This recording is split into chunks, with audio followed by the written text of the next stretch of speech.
പല രോഗങ്ങളുടെ പിറകിൽ പാപമാണ്, പല തകർച്ചയുടെ പിറകിൽ പാപമാണ്, പാരമ്പര്യ ശാപങ്ങളാണ്. ഈ പാരമ്പര്യ ശാപങ്ങളെ, ഈ പാപത്തെ ചുമന്നൊഴിപ്പാൻ, ഈ പാപത്തെ ഇല്ലാതാക്കുവാൻ ദൈവം തന്റെ ഏക മകനെ, ഏകപുത്രനെ ഈ ഭൂമിയിലേക്ക് അയച്ചു. എല്ലാവരും ആഗ്രഹിക്കുന്നതാണ് വിമോചനം. എത്ര പേർക്ക് പാപത്തിൽ നിന്ന് വിമോചനം വേണം? എത്ര പേർക്ക് ശാപത്തിൽ നിന്ന് വിമോചനം വേണം? എത്ര പേർ ആഗ്രഹിക്കുന്നു സാമ്പത്തിക ബന്ധനങ്ങളിൽ നിന്ന് വിമോചനം വേണം, പൈശാചിക ബന്ധനങ്ങളിൽ നിന്ന് വിമോചനം വേണം, മാനസിക സമ്മർദ്ദങ്ങളിൽ നിന്ന് വിമോചനം വേണം? യേശു കർത്താവ് കാൽവറി ക്രൂശിൽ നമുക്ക് വേണ്ടി രക്തം ചൊരിഞ്ഞതിനാൽ നമ്മുടെ ജീവിതത്തിൽ റെമിഷൻ ഉണ്ടായി, റിഡംഷൻ ഉണ്ടായി, നമ്മുടെ ജീവിതത്തിൽ ഡെലിവറൻസ് ഉണ്ടായി. ഇന്നും ഇതിനകത്ത് ഈ മെസ്സേജ് കേട്ടുകൊണ്ടിരിക്കുമ്പോഴും യേശുവിന്റെ രക്തം നിങ്ങൾക്ക് വേണ്ടി വർക്ക് ചെയ്തുകൊണ്ടിരിക്കുകയാണ്. ആ രക്തം നിങ്ങളുടെ പാപത്തിൽ നിന്ന് നിങ്ങളെ വിമോചിപ്പിക്കുന്ന രക്തമാണ്. പലർക്കും പലതിൽ നിന്നും പുറത്തു വരാൻ കഴിയാതെ പല ബന്ധനങ്ങളിൽ, പല അഡിക്ഷനുകളിൽ കിടക്കുന്നെങ്കിൽ അഡിക്ഷനുകളെ, ആ നുഖങ്ങളെ, ആ ബന്ധനങ്ങളെ യേശുവിന്റെ രക്തം ഉടച്ചു കളയും.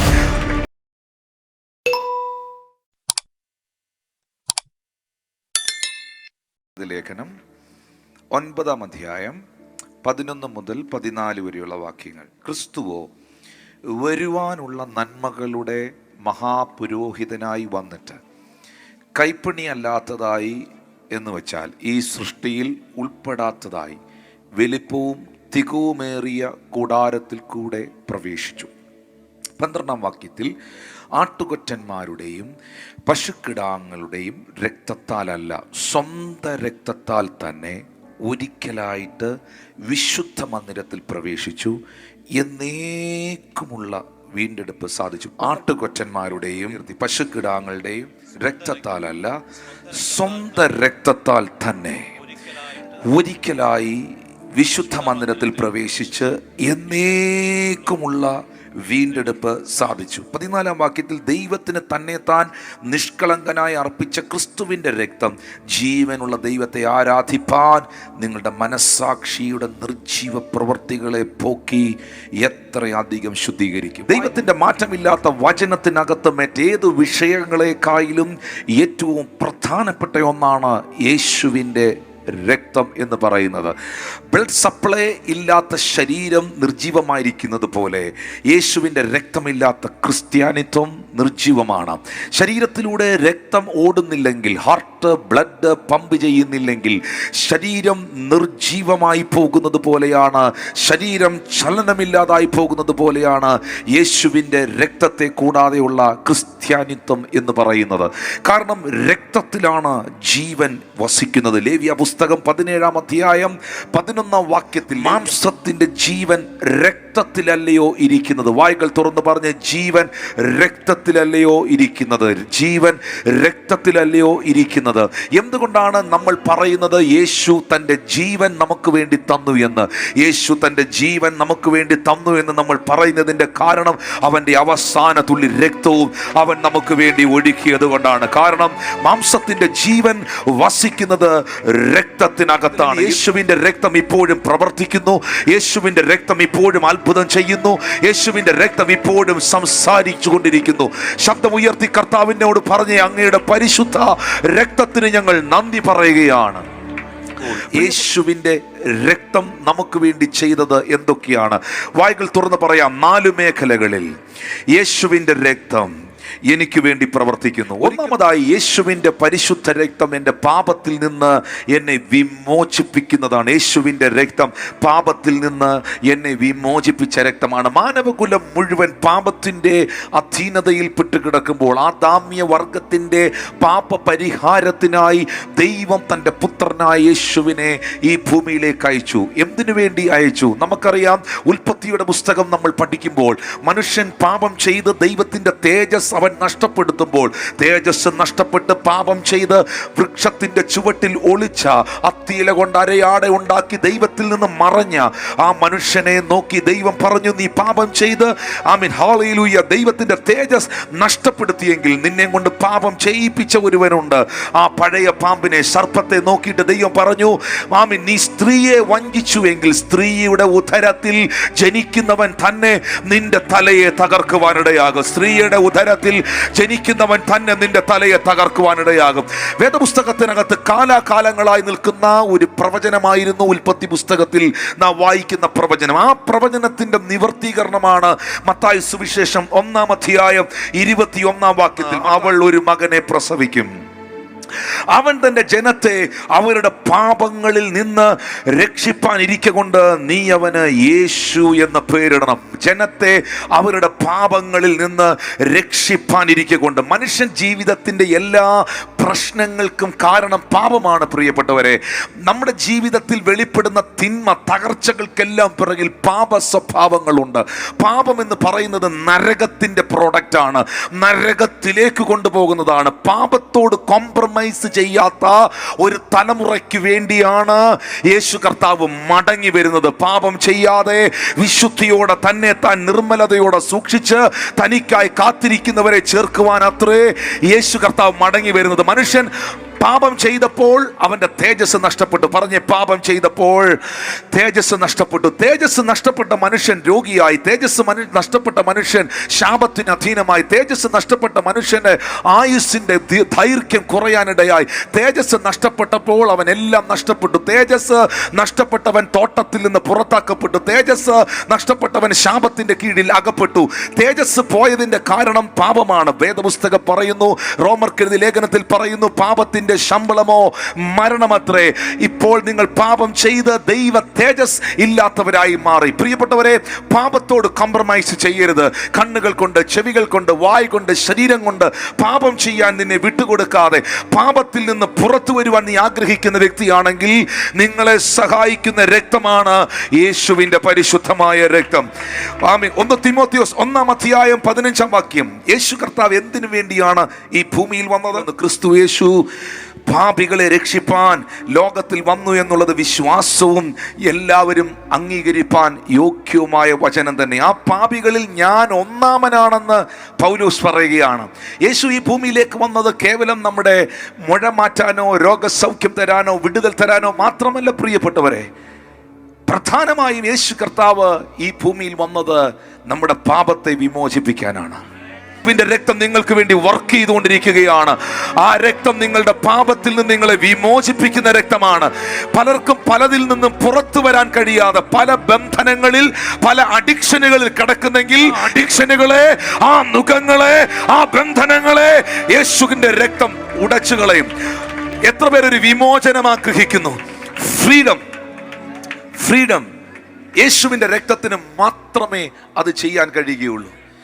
പണ്ടാരോ ചോദിച്ച ഒരു ചോദ്യമുണ്ട്, യേശുവിന്റെ രക്തം എങ്ങനെ പ്രവർത്തിക്കും? യേശുവിന്റെ രക്തം എങ്ങനെ പ്രവർത്തിക്കും? അത് നിങ്ങൾ വിശ്വസിച്ച് നിങ്ങൾ സ്വീകരിക്കണം. നിങ്ങളിലേക്ക് നിങ്ങൾ അത് അപ്ലൈ ചെയ്യണം. നിങ്ങൾ പാപിയാണോ? യേശുവിന്റെ രക്തം നിങ്ങളുടെ പാപത്തെ വിമോചിപ്പിക്കും. നിങ്ങൾ ശാപത്തിന്റെ കീഴിലാണോ? യേശുവിന്റെ രക്തം നിങ്ങളുടെ ശാപത്തെ പൊട്ടിച്ചു കളയും. പക്ഷെ അത് അപ്ലൈ ചെയ്യണം. താനെ എന്ന് പറയുന്ന സ്ഥലത്ത്, ബോംബെയിൽ പ്രസിദ്ധമായ ഒരു സോപ്പ് കമ്പനിയുടെ മുമ്പിൽ കുളിക്കാതെ നനയ്ക്കാതെ ഒരു മനുഷ്യരിന്ന് ഭിക്ഷ യാചിക്കുകയാണ്. അദ്ദേഹത്തിന്റെ ഫ്രണ്ടിലൂടെ 10 കണക്കിന് ലോറിക്കണക്കിന് സോപ്പുകളാണ് ഇറങ്ങിപ്പോയിക്കൊണ്ടിരിക്കുന്നത്. ബാത്റൂമിൽ സോപ്പ് ഇരിപ്പുണ്ടെന്ന് കരുതി ഒരിക്കലും ശരീരത്തിന്റെ അഴുക്കും ദുർഗന്ധവും പോകത്തില്ല. ആ സോപ്പ് നിങ്ങൾ വ്യക്തിപരമായി എടുത്ത് നിങ്ങളുടെ ശരീരത്തിൽ അപ്ലൈ ചെയ്യുമ്പോഴാണ് നിങ്ങളുടെ ദുർഗന്ധവും അഴുക്കും പോകുന്നത്. യേശുവിന്റെ രക്തം ഇന്നും സംസാരിക്കുന്നു. യേശുവിന്റെ രക്തം ഇന്നും പ്രവർത്തിക്കുന്നു. നിന്റെ പാപം വിമോചിക്കപ്പെടണമെങ്കിൽ, നിന്റെ ശാപങ്ങൾ മാറണമെങ്കിൽ ആ രക്തം നീ വ്യക്തിപരമായി സ്വീകരിച്ച് അത് നിങ്ങളിൽ അപ്ലൈ ചെയ്യണം. യേശുവിന്റെ രക്തത്തിന് വിമോചിക്കാൻ കഴിയാത്ത ഒരു പാപിയുമില്ല. യേശുവിന്റെ രക്തത്തിന് കഴുകാൻ കഴിയാത്ത ഒരു പാപവുമില്ല. യേശുവിന്റെ രക്തത്തിന് പൊട്ടിക്കാൻ കഴിയാത്ത ഒരു ശാപവുമില്ല. യേശു കർത്താവിന് വിടുവിക്കാൻ കഴിയാത്ത ഒരു വ്യക്തികളും ഇതിന്റെ നടുവിലില്ല. Blood of Jesus. വായ് തുറന്ന് പറഞ്ഞ്, യേശുവിന്റെ രക്തം. ഹല്ലേലൂയ. ആ രക്തം എനിക്ക് വിമോചനം തരുന്നതാണ്. എബ്രായർക്ക് എഴുതിയ ലേഖനത്തിൽ പൗലോസ് അപ്പോസ്തലൻ പറയുന്നു, രക്തം ചൊരിഞ്ഞിട്ടല്ലാതെ വിമോചനമില്ല. റിഡംഷൻ യേശുവിന്റെ രക്തത്താൽ. വേദപുസ്തകത്തിനകത്ത് നിങ്ങൾക്കറിയാം ആദ്യമായി രക്തം ചൊരിഞ്ഞത് അല്ലെങ്കിൽ രക്തം ഒഴുകിയത് എവിടെയാണെന്ന്? ആദ്യമായി ഭൂമിയിൽ ബ്ലഡ് വീണത് എപ്പോഴാണെന്നറിയാമോ? ഹാബേലിനെ കയീൻ തലക്കടിച്ച് കൊന്നപ്പോൾ അല്ല. ആദ്യമായി ഭൂമിയിൽ രക്തം വീണത് അപ്പോഴല്ല. അതിനു മുമ്പ് ഒരു രക്തച്ചൊരിച്ചിലുണ്ടായി. അത് യേശുവിൻ്റെ രക്തത്തിന് നിഴലായിരുന്നു. ഉൽപ്പത്തിയുടെ പുസ്തകത്തിൽ നമുക്കത് കാണാൻ കഴിയുന്നുണ്ട്. 3:21 യഹോവയായ ദൈവം ആദാമിനും അവൻ്റെ ഭാര്യയ്ക്കും തോലുകൊണ്ട് ഉടുപ്പുണ്ടാക്കി അവരെ ഉടുപ്പിച്ചു. ആദാമും ഹവ്വയും പാപം ചെയ്തപ്പോൾ അത്തിയില കൊണ്ട്, വൃക്ഷത്തിൻ്റെ ഇല കൊണ്ട് അവർ ഡ്രസ്സ് ഉണ്ടാക്കി. പക്ഷെ നമുക്കറിയാം, വൃക്ഷത്തിൻ്റെ ഇല കൊണ്ട് വസ്ത്രം ഉണ്ടാക്കിയാൽ ഒരു ദിവസത്തിൽ കൂടുതൽ നിൽക്കത്തില്ല, അത് വാടിപ്പോകും, അത് ഉണങ്ങിപ്പോകും. അതുകൊണ്ട് ദൈവം കായീനും ഹാബീലും ഒക്കെ ഉണ്ടാകുന്നതിന് മുമ്പ് തന്നെ യഹോവയായ ദൈവം ആദമിനും അവൻ്റെ ഭാര്യയ്ക്കും സ്കിന്ന് കൊണ്ട്, തോലുകൊണ്ട് ഉടുപ്പുണ്ടാക്കി. അങ്ങനെ തോലുകൊണ്ട് ഇവരുടെ നഗ്നത മറയ്ക്കാൻ ഇവർക്ക് ഉടുപ്പുണ്ടാക്കണമെങ്കിൽ ആ ഏദൻ തോട്ടത്തിൽ ഏതോ ഒരാട്, ഏതോ ഒരു കാള രക്തമൊഴുക്കിയിട്ടുണ്ട്, മരണപ്പെട്ടിട്ടുണ്ട്. ഹാലയിൽ നിങ്ങൾക്ക് എത്ര പേർക്ക് ഞാൻ ഈ പറയുന്നത് മനസ്സിലാകുന്നു? സ്കിന്നെന്ന് തന്നെ എഴുതിയിരിക്കുന്നത്, സ്കിൻ കോട്ട് എന്ന് തന്നെ എഴുതിയിരിക്കുന്നത്. തോലെടുക്കണമെങ്കിൽ, ഒരു മൃഗത്തിൻ്റെ തോല് എടുക്കണമെങ്കിൽ ആ മൃഗം കൊല്ലപ്പെടണം. ഏതോ ഒരു ആടിൻ്റെ, ഏതോ ഒരു കാളക്കിടാവിൻ്റെ തോല് ഏദനിൽ ദൈവം എടുത്ത് ആദത്തെ ഹൗവയെ ഉടുപ്പിച്ചെങ്കിൽ കായീനും ഹാബേലിനും ഒക്കെ മുൻപ് തന്നെ ഒരു മൃഗം ഏദനിൽ രക്തമൊഴുക്കിയിട്ടുണ്ട്. ആ മൃഗമൊഴുക്കിയ രക്തത്തിൻ്റെ വിലയാണ് ആദത്തിൻ്റെ ഹൗവയുടെയും നഗ്നത മറയപ്പെട്ടതെങ്കിൽ അത് യേശു കർത്താവിന് നിഴലായിരുന്നു. അവിടെ തകർക്കപ്പെട്ട ആ മൃഗം യേശുവിൻ്റെ രക്തത്തിന് നിഴലായിരുന്നു. ഈ ലോകത്തിൽ നിങ്ങൾക്ക് എന്തും വാങ്ങിക്കാൻ ലഭിക്കും പ്രിയപ്പെട്ടവരെ. ഒരു ഫ്ലൈറ്റ്, എല്ലാത്തിനും ഇവിടെ ഓപ്ഷൻ ഉണ്ട്. ഓപ്ഷൻ ഇല്ലാത്ത ഒന്നുണ്ട് പ്രിയമുള്ളവരെ, അതിന് ഓപ്ഷൻ ഇല്ല. നിന്റെ പാപത്തെ വിമോചിപ്പിക്കാൻ, നിന്റെ ജന്മകർമ്മ പാപത്തെ വിമോചിപ്പിക്കാൻ, ശാപങ്ങളെ നീക്കം ചെയ്യാനുള്ള ഒരു മരുന്നും ഒരു മെഡിക്കൽ സ്റ്റോറിലുമില്ല. ജന്മകർമ്മ പാപങ്ങളെയും ശാപങ്ങളെയും നീക്കം ചെയ്യാനുള്ള ഒരു സർജറിയും ഒരു മെഡിസിനും ഈ ലോകത്തിൽ ആർക്കും ഡിസ്ക്രൈബ് ചെയ്യാൻ കഴിയത്തില്ല. കാരണം കുരുടനെ വഴി കാണിക്കാൻ കഴിയത്തില്ല. എല്ലാവരും ഈ ഭൂമിയിൽ പാപത്തിലാണ് ജീവിക്കുന്നത്. കാഴ്ചയുള്ളവന് മാത്രമേ കാഴ്ചയില്ലാത്തവനെ കൈപിടിച്ച് നടത്താൻ കഴിയത്തുള്ളൂ. വെളിച്ചം കയ്യിലുള്ളവന് മാത്രമേ ഇരുട്ടിലിരിക്കുന്നവനെ വഴി കാണിക്കാൻ കഴിയത്തുള്ളൂ. പാപമില്ലാത്തവന് മാത്രമേ പാപിയെ രക്ഷിക്കാൻ കഴിയത്തുള്ളൂ. അങ്ങനെയാണെങ്കിൽ ഈ ഭൂമിയിൽ പാപരഹിതനായി കടന്നു വന്ന് തൻ്റെ ജീവനെ നൽകിയ, രക്തത്തെ ഒഴുക്കിയവനാണ് എൻ്റെ കർത്താവ്. എത്ര പേർ പറയും, ഞാൻ ആ കാരണം കൊണ്ട് യേശുവിൽ ആശ്രയിക്കുന്നു, വിശ്വസിക്കുന്നു. എൻ്റെ കടഭാരം മാറ്റിയത് കൊണ്ടല്ല, എൻ്റെ രോഗം സൗഖ്യമാക്കിയത് കൊണ്ടല്ല, എൻ്റെ ബന്ധനം അഴിച്ചത് കൊണ്ടല്ല, എൻ്റെ കുടുംബത്തിനോ, എൻ്റെ പാരമ്പര്യത്തിനോ, എൻ്റെ മതത്തിനോ, എൻ്റെ ജാതിക്കോ, എൻ്റെ കുടുംബക്കാർക്കോ ചെയ്തു തരുവാൻ കഴിയാത്ത എൻ്റെ ജന്മകർമ്മ പാപങ്ങളെ യേശുവിൻ്റെ പരിശുദ്ധമായ രക്തം വിമോചിപ്പിച്ചു എന്ന ഉറപ്പുള്ളവർ ശബ്ദമുയർത്തി ദൈവത്തിന് നന്ദി പറഞ്ഞാട്ടെ. Hallelujah, hallelujah. രക്തമൊഴുകാതെ ഒരനുഗ്രഹങ്ങളും വേദപുസ്തകത്തിൽ, പഴയ നിയമത്തിൽ ഞാൻ കാണുന്നില്ല. ഉൽപ്പത്തിയുടെ പുസ്തകം 8-ാം അധ്യായം അതിൻ്റെ 18 മുതൽ 22 വരെയുള്ള വാക്യങ്ങളിലേക്ക് വരുമ്പോൾ അവിടെ എഴുതിയിരിക്കുന്നത് ഇങ്ങനെയാണ്. പ്രത്യേകിച്ച് 20-ാമത്തെ വാക്യം ഒന്ന് നോക്കുക. നോഹ യഹോവയ്ക്കൊരു യാഗപീഠം പണിതു, ശുദ്ധിയുള്ള സകല മൃഗങ്ങളിൽ നിന്നും ശുദ്ധിയില്ലാത്ത പറവകളിൽ നിന്നും ചിലതെടുത്ത് യാഗപീഠത്തിൻ്റെ മേൽ ഹോമയാഗം അർപ്പിച്ചു. മൃഗങ്ങളെ യാഗമായി നോഹ കൊടുത്തു. 21-ാം വാക്യത്തിലേക്ക് വരുമ്പോൾ യഹോവ സൗരഭ്യവാസന മണത്തപ്പോൾ യഹോവ തൻ്റെ ഹൃദയത്തിൽ അരുളി ചെയ്തു, ഇനി ഞാൻ മനുഷ്യന്റെ നിമിത്തം ഭൂമിയെ ശപിക്കില്ല. ഇനി ഞാൻ മനുഷ്യന്റെ നിമിത്തം ഭൂമിയെ ശപിക്കില്ല. മനുഷ്യന്റെ മനോനിരൂപണം ബാല്യം മുതൽ ദോഷമുള്ളതാകുന്നു. ഭൂമിയുള്ള കാലത്തോളം വിതയും കൊയ്ത്തും, ശീതവും ഉഷ്ണവും, വേനലും വർഷവും, രാവും പകലും നിന്നു പോകില്ല. ഇന്ന് കാണുന്ന വിന്ററും സമ്മറും എല്ലാം ഒരാൾ കഴിച്ച യാഗത്തിന്റെ മുൻപിലാണ്. ഭൂമിയുള്ള കാലത്തോളം വിതയും കൊയ്ത്തും ഉണ്ടാകും. ദൈവം തമ്പുരാൻ ഒരു തീരുമാനമെടുത്തു. നിങ്ങൾക്കറിയാം ദൈവം എടുത്ത തീരുമാനം എന്നാണെന്നറിയാമോ? ദൈവം ഈ ഭൂമിയെ ശപിക്കുവാൻ തീരുമാനിച്ചു. ഓൾറെഡി ഈ എർത്തിനെ, ഈ ഭൂമിയെ ദൈവം കേഴ്സ് ചെയ്തു. ദൈവം ശപിച്ചു. ശാപത്തിൻ്റെ കീഴിലാണ് ഭൂമി കിടക്കുന്നത്. ആ സമയത്താണ് പ്രളയമുണ്ടാകുന്നത്. ആ കേഴ്സിൻ്റെ, ആ ശാപത്തിൻ്റെ ആഫ്റ്റർ ഇഫക്റ്റാണ് ഉണ്ടായ പ്രളയം. ഹല്ലേലൂയ. അതിനകത്തുനിന്ന് നീതിമാനായ നോഹയും അവൻ്റെ കുടുംബവും മാത്രമാണ് രക്ഷപ്പെട്ടത്. എന്നാൽ പ്രളയത്തിന് ശേഷം പെട്ടകം അരാരത്ത് പർവ്വതത്തിൽ ഉറച്ചു കഴിഞ്ഞപ്പോൾ നോഹ പെട്ടകത്തിൽ നിറങ്ങി വന്ന് ആദ്യം ചെയ്തത് യഹോവയ്ക്ക് നോഹ ഒരു യാഗം കഴിച്ചു. യാഗപീഠം പണിതു. ശുദ്ധിയുള്ള മൃഗങ്ങളിൽ നിന്ന് എടുത്ത് യാഗം കഴിച്ചു. നമുക്കറിയാം, ആ യാഗത്തിൻ്റെ മുൻപിൽ, ആ യാഗത്തിൻ്റെ മുൻപിൽ ദൈവം തൻ്റെ തീരുമാനങ്ങളെ മാറ്റി. ദൈവം തീരുമാനിച്ചു, ഇനി ഞാൻ മനുഷ്യനെ ശപിക്കില്ല. ഇനി വേനലുണ്ടാകും, ഉഷ്ണമുണ്ടാകും, ശീതമുണ്ടാകും, വർഷമുണ്ടാകും, രാവും പകലും നിന്നു പോകുകയില്ല.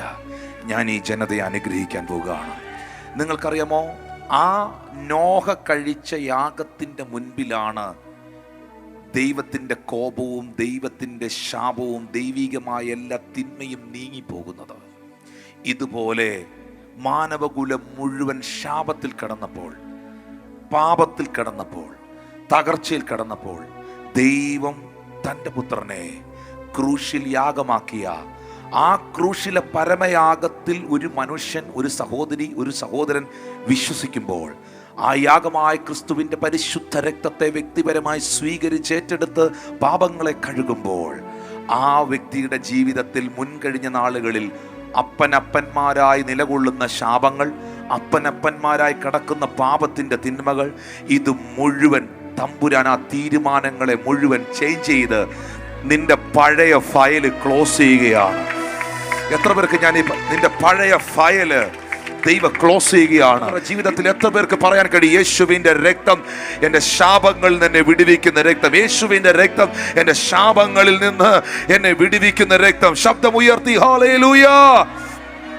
നോഹ കഴിച്ച യാഗത്തിന്റെ മുൻപിൽ ദൈവം തീരുമാനങ്ങളെ മാറ്റിയതുപോലെ ക്രൂശിലെ യാഗത്തിന്റെ മുൻപിൽ ന്യായപ്രമാണത്തിന്റെ നടിച്ചുവരുകളെ ഇടിച്ചു കളഞ്ഞ് ക്രൂശിലെ യാഗത്തിന്റെ മുൻപിൽ അബ്രഹാമ്യ അനുഗ്രഹം ഒരു തലമുറയ്ക്ക് മാത്രമേ ഉള്ളൂ, യഹൂദന്മാർക്ക് മാത്രമേ ഉള്ളൂ എന്ന നിലപാടിൽ നിന്ന് വിശ്വസിക്കുന്ന ഏവനും അബ്രഹാമിന്റെ സന്തതികളാക്കി പുറംപറമ്പിൽ കിടന്ന എന്നെയും നിങ്ങളെയും സ്വന്തം മക്കളാക്കി, കാട്ടൊലിവായിരുന്ന നമ്മെ അവൻ നാട്ടൊലിവാക്കി, അവൻ സ്വന്തമാക്കി മാറ്റി.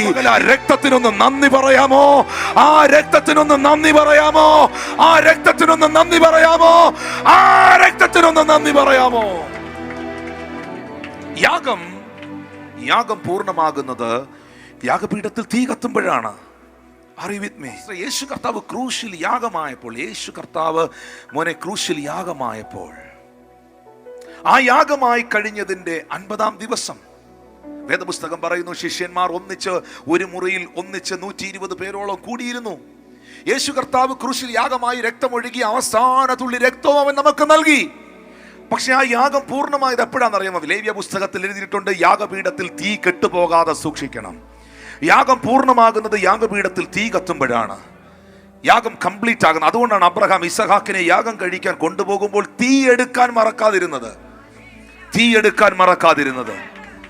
യേശു കർത്താവ് കാൽവരി ക്രൂശിൽ യാഗമായി കഴിഞ്ഞപ്പോൾ ആ യാഗത്തെ കംപ്ലീറ്റ് ചെയ്യുവാൻ, ആ യാഗത്തെ കൺഫേം ചെയ്യുവാൻ, ആ യാഗത്തെ ഉറപ്പിക്കുവാൻ കൂടിയിരുന്ന ശിഷ്യന്മാരുടെ മേൽ പിളർന്ന അഗ്നിനാവുകൾ ഇറങ്ങി വന്നു. അത് വെളിപ്പെട്ടപ്പോൾ ആ യാഗം കംപ്ലീറ്റ് ആകുകയാണ്. ആ തീ വെളിപ്പെട്ടപ്പോൾ ക്രൂശിലെ യാഗം അവിടെ പൂർണ്ണമാകുകയാണ്. പരിശുദ്ധാത്മാവ് ഒരു തീയായി ശിഷ്യഗണങ്ങളുടെ മേൽ ഇറങ്ങി വന്നപ്പോൾ ക്രൂശിലെ യാഗം ഫുൾഫിൽ ചെയ്യപ്പെടുകയാണ്, ഉറപ്പിക്കപ്പെടുകയാണ്. Thank you precious Holy Spirit, thank you precious Holy Spirit. ആ രക്തത്തിന്റെ മുൻപിൽ ഈ യേശു കർത്താവിൻ്റെ വിലാപ്പുറത്തൊരു പടയാളി കുന്തം കൊണ്ട് കുത്തിയല്ലേ?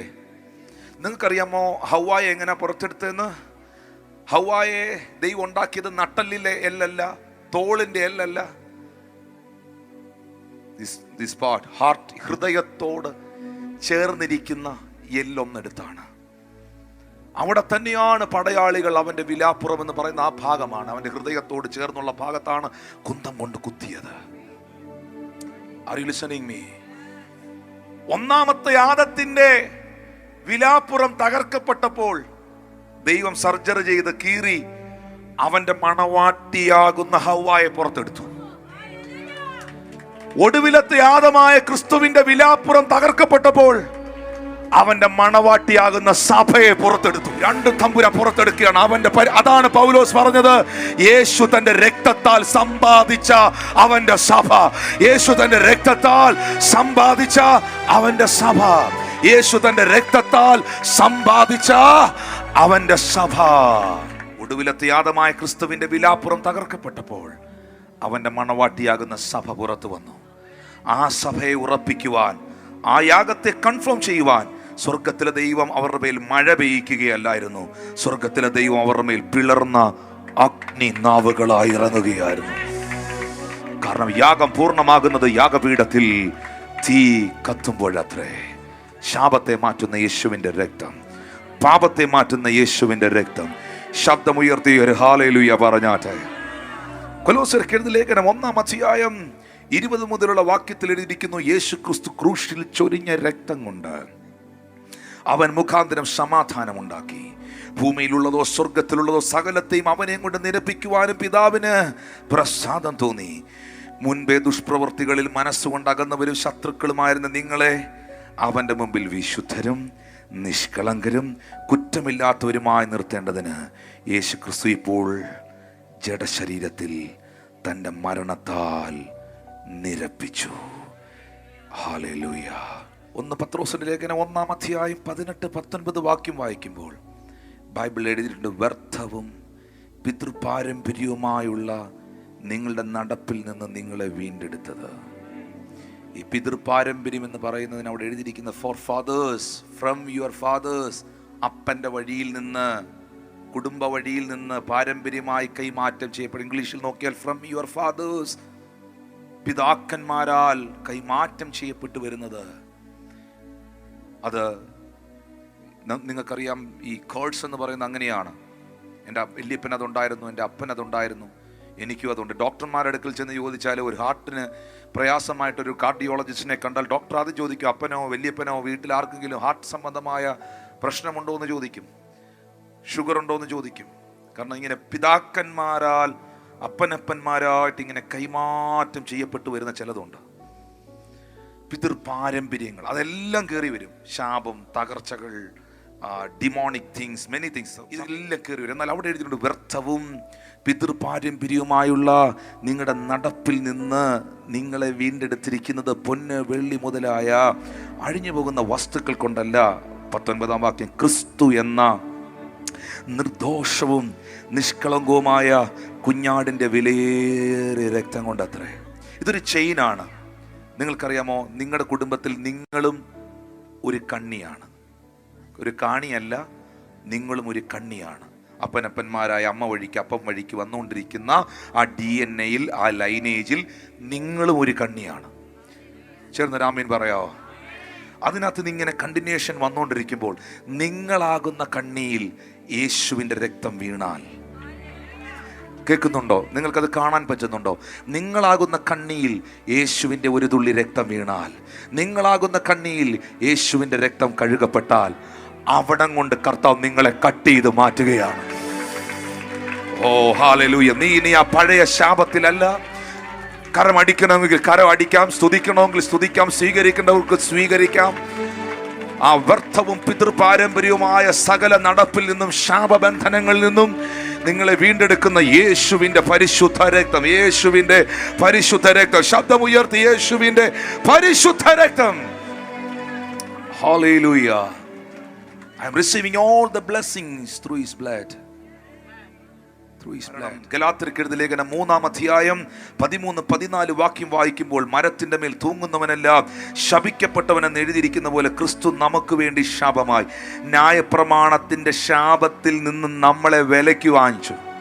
നിങ്ങൾ ഈ ഭൂമിയിൽ എന്തെങ്കിലും ഒരു സാധനം മേടിക്കണമെങ്കിൽ, ഇന്ത്യക്കാർക്ക് മേടിക്കണമെങ്കിൽ റുപ്പീസ് കൊടുക്കണം, UAE-കാർക്ക് മേടിക്കണമെങ്കിൽ ദറംസ് കൊടുക്കണം, അമേരിക്കക്കാർക്ക് മേടിക്കണമെങ്കിൽ ഡോളർ കൊടുക്കണം, ഖത്തറുകാർക്ക് മേടിക്കണമെങ്കിൽ ദിനാറ് കൊടുക്കണം. പക്ഷേ നിങ്ങളെ വിലയ്ക്ക് മേടിച്ചത് ദിനാറ് കൊടുത്തല്ല, റുപ്പീസ് കൊടുത്തല്ല, ഡോളർ കൊടുത്തല്ല, സ്വന്തം രക്തം നൽകി, സ്വന്തം രക്തം നൽകി. ഹല്ലേലൂയ. രക്തം തന്ന് മേടിച്ചവൻ തീരുമാനിക്കും നിന്റെ ഭാവി. രക്തം നൽകി രക്തം തന്ന് മേടിച്ചവൻ തീരുമാനിക്കും, രക്തം തന്ന് വീണ്ടെടുത്തവൻ തീരുമാനിക്കും, വിലയ്ക്ക് വാങ്ങിയവൻ തീരുമാനിക്കും, വിലയ്ക്ക് വാങ്ങിയവൻ തീരുമാനിക്കും. ശബ്ദം ഉയർത്തി ഹല്ലേലൂയ. ശാപത്തിനകത്ത് നിന്ന് അവന്റെ രക്തം എന്നെ വിലയ്ക്ക് വാങ്ങി. വായ് തുറന്ന് പറയണം, മേടിച്ചവൻ തീരുമാനിക്കും. എന്റെ ഭാവി എന്നെ വാങ്ങിച്ചവൻ തീരുമാനിക്കും. എന്നെ വിലയ്ക്ക് വാങ്ങിയവൻ തീരുമാനിക്കും. എന്റെ തലമുറ എന്താകും, എന്റെ ശുശ്രൂഷ എന്താകും, എന്റെ സാമ്പത്തികം എന്താകും. പിശാചല്ല, മന്ത്രവാദിയല്ല, ആഭിചാരകനല്ല, തല തകർന്ന ലൂസിഫർ അല്ല, ഈ ലോകത്തിലെ ഒരു പൈശാചിക ശക്തിയല്ല. എന്റെ ദൈവം തീരുമാനിക്കും. എന്റെ ദൈവം തീരുമാനിക്കും. എന്റെ ദൈവം തീരുമാനിക്കും. Thank you Holy Spirit, thank you Holy Spirit, thank you Holy Spirit. പിശാചേ, നീ തകർന്നവനാണ്. പിശാചേ, നീ പരാജയപ്പെട്ടവനാണ്. Hallelujah, hallelujah. നീ ഇല്ലാതെയായിരിക്കുന്നവനാണ്. എൻ്റെ യേശുവിൻ്റെ രക്തം ഇന്നും സംസാരിക്കുന്നു. എൻ്റെ യേശുവിൻ്റെ രക്തം ഇന്നും പ്രവർത്തിക്കുന്നു. എൻ്റെ യേശുവിൻ്റെ രക്തം ഇന്നും അത്ഭുതത്തെ ചെയ്യുന്നു. വിക്ടറി. വെളിപ്പാട് 12, 10, 11 ബൈബിൾ പറയുന്നു, അവർ അവനെ കുഞ്ഞാടിൻ്റെ രക്തം ഹേതുവായും സാക്ഷ്യവചനം ഹേതുവായും ജയിച്ചു. യേശുവിൻ്റെ രക്തം ഹേതുവായും സാക്ഷ്യവചനം ഹേതുവായും സാത്താനെ ജയിച്ചു. ഹല്ലേലൂയ. ശബ്ദമുയർത്തി ഹല്ലേലൂയ. നമ്മളെല്ലാം ഫൈനലി സ്വർഗത്തിൽ ചെല്ലുമ്പം, ആ ഹെവനിൽ നമ്മൾ നിൽക്കുമ്പം, പിതാവായ ദൈവം, പുത്രനായ യേശു, പരിശുദ്ധാത്മാവ്, മീഖായേൽ, മൈക്കിൾ, ആർക്കേഞ്ചൽസ്, ഗബ്രിയേൽ, ക്രീച്ചേഴ്സ്, സാറാഫ്, Lord of angels, thousands, millions of angels. ഇതിൻ്റെ ഇടയിൽ യേശുവിനെ നമ്മൾ എങ്ങനെ ഐഡൻറ്റിഫൈ ചെയ്യുന്നത്? ഈ ഹെവനിൽ, ഈ സ്വർഗത്തിൽ എല്ലാവരും ഗ്ലോറിയിൽ നിൽക്കുകയാണ്. ഇതിനകത്ത് how we can identify our lord saviour Jesus? നമുക്ക് യേശുവിനെ എങ്ങനെ അവിടെ തിരിച്ചറിയാൻ പറ്റും? അതുകൊണ്ടാണ് വെളിപ്പാട് പുസ്തകത്തിൽ എഴുതിയിരിക്കുന്നത്, വെളിപ്പാട് 19, 11, 12, 13, 14 വാക്യങ്ങളിൽ, അനന്തര സ്വർഗം തുറന്നിരിക്കുന്നത് ഞാൻ കണ്ടു. ഒരു വെള്ളക്കുതിര പ്രത്യക്ഷമായി, അതിലിരിക്കുന്നവന് വിശ്വസ്തനും സത്യവാനും എന്ന പേര്. അവൻ നീതിയോടെ വിധിക്കുകയും പോരാടുകയും ചെയ്യുന്നു. അവൻ്റെ കണ്ണഗ്നിജ്വാല, തലയിൽ അനേകം രാജമുടികൾ, എഴുതിയിട്ടുള്ളൊരു നാമം അവനുണ്ട്. അതവനല്ലാതെ ആർക്കും അവനെ അറിഞ്ഞുകൂടാ. അടുത്ത വാക്യത്തിൽ പറയുന്നു, അവൻ രക്തം തളിച്ച ഉടുപ്പ് ധരിച്ചിരിക്കുന്നു. അവന് ദൈവവചനം എന്ന പേർ. You can see that blood spot in his garment.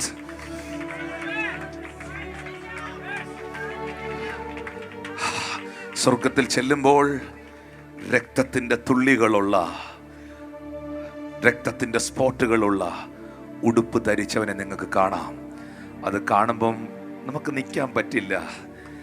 നമ്മൾ നെടുമ്പാട് വീണ് പറയും, ഈ രക്തമാണ് എന്നെ ഇവിടെ എത്തിച്ചത്, ഈ രക്തമാണ് എന്നെ സ്വന്തമാക്കിയത്, ഈ രക്തമാണ് എന്നെ അവകാശിയാക്കിയത്. എൻ്റെ രക്തമല്ല അവൻ ചോദിച്ചത്, എൻ്റെ രക്തത്തെ ശുദ്ധീകരിക്കാൻ അവൻ്റെ രക്തം അവൻ എനിക്ക് വേണ്ടി തന്നു. He's my Savior, He's my Lord. ശബ്ദമുയർത്തി ആ കരങ്ങളെ ഒന്ന് ഉയർത്തി പിടിച്ചേ. കർത്താവേ, നിന്റെ പരിശുദ്ധ രക്തത്തിനായി നന്ദി, നിന്റെ വിലയേറിയ രക്തത്തിനായി നന്ദി. രക്തം മുദ്രയുള്ളതിനെ സംഹാരകൻ തൊട്ടില്ല, സംഹാരകൻ കണ്ടില്ല എന്ന് രേഖപ്പെടുത്തിയിരിക്കുന്നു. അങ്ങയുടെ പരിശുദ്ധ രക്തം എൻ്റെ പാപങ്ങളെ വിമോചിക്കുന്നു. അങ്ങയുടെ പരിശുദ്ധ രക്തം എൻ്റെ ശാപങ്ങളെ മാറ്റുന്നു.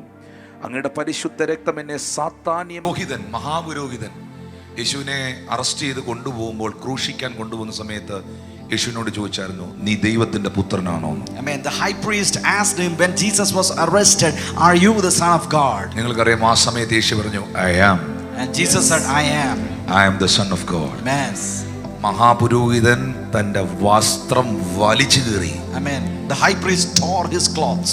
മഹാപുരോഹിതൻ തന്റെ വസ്ത്രം, പൗരോഹിത്യ വസ്ത്രം എപ്പോൾ കീറുന്നുവോ, വലിച്ചു കീറുന്നുവോ, ആ സമയം മുതൽ സ്വാതന്ത്ര്യം ഉണ്ടാകുകയാണ് ന്യായപ്രമാണത്തിൽ നിന്ന്. Yes.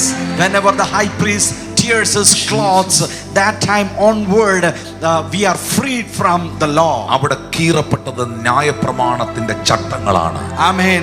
The law cords were torn at that point of time. നിങ്ങൾ ദൂതന്മാർ ഇത് വെളിപ്പെടുത്തി എന്ന് പറഞ്ഞിട്ട് മിണ്ടിയില്ല.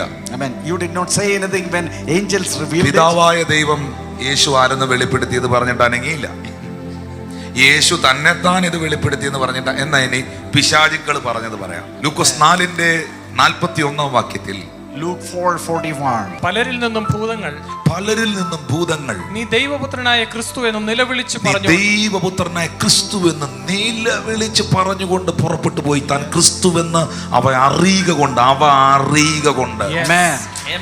താൻ ക്രിസ്തുവെന്ന് അവ അറിയുക കൊണ്ട് മിണ്ടാൻ അവൻ സമ്മതിക്കാതെ അവയെ ശാസിച്ചു. Evil spirits came out of many people. They cried out, "You are Christ, the Son of God." And it is written, for they knew that he was Christ. Mathai 8:29 വരുമ്പോൾ Matthew 8:29. അത് വളരെ ചിന്തിക്കേണ്ട ഒരു കാര്യമാണ്. This is very interesting. അവർ നിലവിളിച്ചു, പിശാചുക്കൾ നിലവിളിച്ചു. They cried out, ദൈവപുത്ര, ഞങ്ങൾക്ക് നിനക്കും തമ്മിൽ എന്ത്? What have we to do with you? സമയത്തിന് മുൻപേ ഞങ്ങളെ ദണ്ഡിപ്പിക്കാൻ ഇവിടെ വന്നോ എന്ന് പറഞ്ഞു. Oh, you came here to torment us before the time. കാരണം പിശാചുക്കൾക്ക് അറിയാം അവനെ ദണ്ഡിപ്പിക്കേണ്ട ആള്, അവനെ തീപ്പൊയ്കയിൽ എറിയേണ്ട ആള്, അവനെ ന്യായം വിധിക്കേണ്ട ആള് ദൈവപുത്രനായ ക്രിസ്തുവാണ്. Oh, because devil knows that it is the Jesus Christ who will torment them in hell. എന്നാൽ അവനൊരു സമയമുണ്ടെന്ന് അവൻ അറിയാം. And he knows that he has a set time. എന്നാൽ ഞാൻ സഭയോട് ഇങ്ങനെ പറയുന്നു, അവന്റെ സമയങ്ങൾ കഴിയാറായിരിക്കുന്നു. Amen. Now I declare to the church, his time is going to be എന്റെ over കർത്താവിന്റെ soon. വരവ് ഏറ്റവും അടുത്തിരിക്കുന്നു. Jesus Christ is coming soon. അനന്തരം ഒരു ദൂതൻ ഒരു ചെങ്ങല കൊണ്ടുവന്ന് അവനെ ബന്ധിച്ച് തീപ്പൊയ്കയിലേക്ക് എറിയുന്ന സമയം അതിവിദൂരമല്ല. Oh, an angel came and bound him and put him into the lake of fire, and that time is coming. Hallelujah. Hallelujah. Okay. മുഴു സ്വർഗം പറയുന്നു Jesus Christ is the Son of God. I mean, the whole heaven declares that Jesus Christ is the Son of the living God. മുഴു ദൂതന്മാരും പറയുന്നു he is a God, Son of God. The whole angels declares that Jesus Christ is the Son of God. യേശു തന്നെ ഒന്ന് രണ്ട് സ്ഥലത്ത് പറയേണ്ടി വന്നു അവൻ ആര് എന്നുള്ളത്. Jesus Christ himself proclaimed and attested that he is the Son of പിശാചുക്കൾക്ക് ഇത് God. പണ്ട് മുതലേ അറിയാം. All the evil powers know from the beginning ഇങ്ങനൊരാള് വരുന്നുണ്ടെന്ന്. that Jesus Christ is കാരണം coming. ഏദൻ തോട്ടത്തിൽ വെച്ച് ആ പഴയ പാമ്പിനോട് ദൈവം പറഞ്ഞു, സ്ത്രീയുടെ ഉദരത്തിൽ ജനിക്കുന്നവൻ നിന്റെ തലയെ തകർക്കും. Amen. The Garden of Eden, there was a prophecy that the seed of the man will crush the head of the serpent. ഈ കർത്താവിനെ സേവിക്കാൻ വിശ്വസിക്കാൻ ഭാഗ്യം ലഭിച്ചവർ ആ കരങ്ങളെ ഉയർത്തി hallelujah. Let's shout hallelujah to the Lord. For us who had the privilege to believe in this Lord. ദമസ്കോസിന്റെ പടിവാതിക്കൽ വെച്ചിട്ട് പൗലോസ് നിലത്ത് ശൗല് തറയെ വീണ് കിടന്നുകൊണ്ട് ഒരു ചോദ്യം ചോദിച്ചു, നീ ആരാകുന്നു കർത്താവേ? നീ ആരാകുന്നു കർത്താവേ? യേശു അതിന് വലുതായിട്ട് മറുപടി ഒന്നും പറഞ്ഞില്ല. നീ ഉപദ്രവിക്കുന്ന നസ്രയനാകുന്ന യേശു ആകുന്നു ഞാൻ എന്നേ പറഞ്ഞോളൂ. കാരണം കർത്താവിനറിയാം ഇതിന്റെ മറുപടി ഞാൻ ഇവരെയും കൊണ്ട് തന്നെ എഴുതിക്കുന്നു. Amen. At the road to Damascus, Saul fell down and asked, Lord, who are you? Jesus did not give much an answer because he had in his mind that I will make this fellow right who I am. കൊലോസ്യർ 1:15 മുതൽ വരുമ്പോൾ അവൻ യേശു അദൃശ്യനായ ദൈവത്തിന്റെ പ്രതിമയും സർവ്വ സൃഷ്ടിക്കും ആദിജാതൻ. സ്വർഗത്തിലുള്ളതും ഭൂമിയിലുള്ളതും ദൃശ്യമായതും അദൃശ്യമായതും സിംഹാസനങ്ങളാകട്ടെ കർത്തൃത്വങ്ങളാകട്ടെ വാഴ്ചകളാകട്ടെ അധികാരങ്ങളാകട്ടെ സകലവും അവൻ മുഖാന്തരം സൃഷ്ടിക്കപ്പെട്ടു. എല്ലായിടത്തും ഈ അവൻ എന്നുള്ളിടത്തെല്ലാം മലയാളത്തിൽ അങ്ങനെ ഒരു പ്രൊനൗൺസിയേഷൻ ആയിപ്പോയി. അങ്ങ് യേശു എന്നങ്ങ് വായിച്ചാൽ നല്ലതായിരിക്കും. സകലവും യേശു മുഖാന്തരം സൃഷ്ടിക്കപ്പെട്ടു. യേശു മുഖാന്തരവും യേശുവിനായും സകലവും സൃഷ്ടിക്കപ്പെട്ടു. 17ാമത്തെ വാക്യം, യേശു സർവ്വത്തിനും മുമ്പേ ഉള്ളവൻ, യേശു സകലത്തിനും ആധാരമായിരിക്കുന്നു, യേശു സഭ എന്ന ശരീരത്തിന്റെ തലയാകുന്നു, സകലത്തിലും യേശു മുൻപനാകേണ്ടതിന് യേശു ആരംഭവും മരിച്ചവർ ഇടയിൽ നിന്ന് ആദ്യനായി എഴുന്നേറ്റവനുമാകുന്നു. ആമേൻ. യേശു സർവസമ്പൂർണതയും, യേശുവിൽ സർവസമ്പൂർണതയും വസിപ്പാനും യേശു ക്രൂശിൽ ചൊരിഞ്ഞ രക്തം കൊണ്ട് യേശു മുഖാന്തരം സമാധാനമുണ്ടാക്കി ഭൂമിയിലുള്ളതോ സ്വർഗത്തിലുള്ളതോ സകലത്തെയും യേശുവിനെ കൊണ്ട് നിരപ്പിക്കാൻ പിതാവിന് പ്രസാദം തോന്നി. അടുത്ത വാക്യം, മുൻപേ ദുഷ്പ്രവർത്തികളിൽ മനസ്സുകൊണ്ട് അകർന്ന ശത്രുക്കളായിരുന്ന നിങ്ങളെ യേശുവിന്റെ മുൻപിൽ വിശുദ്ധരും നിഷ്കളങ്കരും കുറ്റമില്ലാത്തവരുമായി നിർത്തേണ്ടതിന് യേശു ഇപ്പോൾ തന്റെ ജഡശരീരത്തിൽ തന്റെ മരണത്താൽ അതിനെ നിരപ്പിച്ചു. ശബ്ദം ഉയർത്തി ഒരു ഹല്ലേലൂയ പറഞ്ഞേ. കൊലോസ്യർ 2:9 വരണം. പൗലോസ് പറയുന്നു, നീ ആരാകുന്നു കർത്താവേ? നീ പുള്ളിയല്ലേ ചോദിച്ചേ? ആണോ? Praise the Lord. ഒരു കാലത്ത് യേശു ആരാന്ന് പോലും അറിഞ്ഞിട്ടില്ലാത്ത ഒരാളായിരുന്നു നിങ്ങളെങ്കിൽ നിങ്ങളാ യേശുവിനെ പ്രസംഗിക്കാൻ പോകുന്നത്. ഉറപ്പായി. The Lord made Paul to write who Jesus Christ is, and if you have not known പൗലോസ് പറയുന്നു യേശുവിലല്ലോ. Amen. പറഞ്ഞ യേശുവിലല്ലോ ദൈവത്തിന്റെ സർവസമ്പൂർണതയും ദേഹരൂപമായി വസിക്കുന്നത്. യേശുവിലാണ് ഞാൻ പൂർണ്ണനായ ദൈവത്തെ കാണുന്നത്. വേഷത്തിൽ മനുഷ്യനായി ഭൂമിയിലേക്ക് വന്നു. നമ്മുടെ ആളുകൾ പറയാറുണ്ട് പകുതി ദൈവവും പകുതി മനുഷ്യനുമായിരുന്നു. അങ്ങനല്ല പറയേണ്ടത്. ഒരു നാണയത്തിന് 2 വശമുള്ളതുപോലെ മക്കൾ ജഡരക്തങ്ങളോട് കൂടിയവരാകൊണ്ട് അവനും നമ്മെ പോലെ ജഡരക്തങ്ങളോട് കൂടിയവനായി മരണത്തിന്റെ അധികാരിയായ പിശാചിനെ തൻ്റെ മരണത്താൽ നീക്കി ജീവപര്യന്തം മരണഭീതിയിൽ കിടന്ന നമ്മളെ അവൻ വിടുവിച്ചു. നമ്മൾ മനുഷ്യരായതുകൊണ്ട് മനുഷ്യരെ രക്ഷിക്കാൻ പാപമില്ലാത്തവനായ ക്രിസ്തു പരിപാവനമായ പരിശുദ്ധ രക്തം നമുക്ക് വേണ്ടി നൽകാൻ മനുഷ്യനായി ഈ ഭൂമിയിൽ വന്നു. ജനിപ്പിച്ചതല്ല, നമുക്ക് വേണ്ടി ജനിച്ചു. പരിശുദ്ധാത്മാവിൽ ജനിച്ചു. പരിശുദ്ധാത്മാവിൽ മറിയത്തിന്റെ ഉദരത്തിൽ ജനിച്ചു. ആ കർത്താവ് തന്റെ ജീവനെ നൽകി, തന്റെ പ്രവർത്തികൾ നിവർത്തിച്ച് സകലതും നിവർത്തിയാക്കി, മരിച്ചടക്കപ്പെട്ട് ഉയർത്തെഴുന്നേറ്റ് സ്വർഗാരോഹണം ചെയ്ത് അകാലപ്രജ പോലെ പാപികളിൽ ഒന്നാമനായിരുന്ന ശൗലിനെ പൗലോസാക്കി മാറ്റി. ആ പൗലോസ് കർത്താവിൽ നിന്ന് പ്രാപിച്ച് വെളിപ്പാടുകളുടെ ആധിക്യം നിമിത്തം സഭയോട് പറയുന്നു, നിങ്ങൾ വിചാരിക്കുന്ന ആളല്ലത്, അവനിലല്ലോ ദൈവത്തിന്റെ സർവസമ്പൂർണതയും. എന്റെ ദൈവം പരിപൂർണനായ ദൈവമാണ്. അടുത്ത വാക്യത്തിൽ എന്നാ പറയുന്നേ? അടുത്ത വാക്യം, എല്ലാ വാഴ്ചയ്ക്കും അധികാരത്തിനും തലയായ യേശുവിൽ നിങ്ങൾ പരിപൂർണരായിരിക്കുന്നു.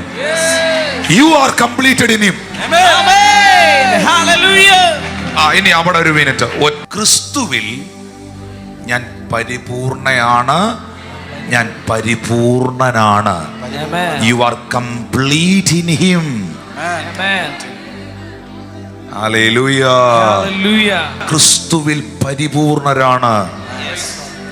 പൂർണ്ണനായ, സമ്പൂർണനായ, പരിപൂർണനായ, പരിശുദ്ധനായ യേശു കർത്താവ് നിങ്ങളിൽ വസിക്കുകയാണ്.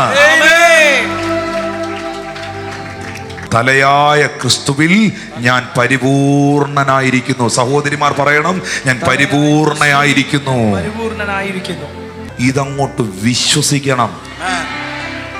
ക്രിസ്തുവിൽ ഞാൻ ആരാന്നുള്ള എൻ്റെ തിരിച്ചറിവിൻ്റെയും വെളിപ്പാടിന്റെ മുമ്പിലാണ് പൈശാചിക ലോകം ഭയപ്പെടുന്നത്.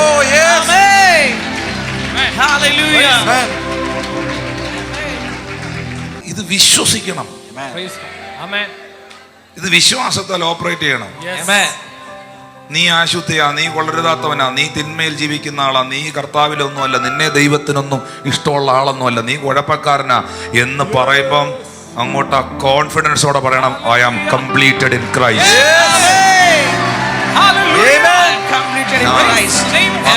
കരമടിച്ച കർത്താവിന് നന്ദി പറഞ്ഞു അത് പറയാൻ കഴിയണം.